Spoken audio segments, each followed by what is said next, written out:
This year's budget has to be both demand and policy driven because these are the two important ingredients for driving growth in India.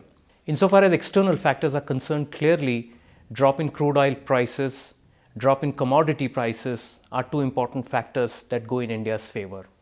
However, slowdown in growth in China, muted growth rate in the Eurozone, and not so high growth rate in Japan is also indicative of low external factors.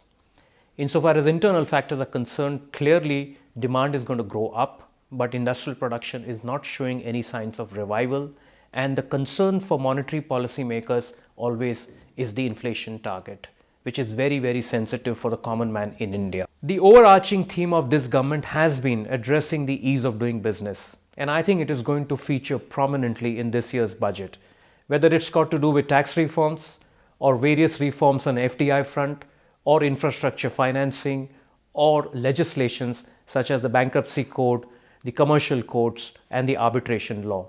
So you will see every particular flagship scheme of the government addressing this whole notion, how do you make it possible for all forms of businesses to have a ease of doing business in India?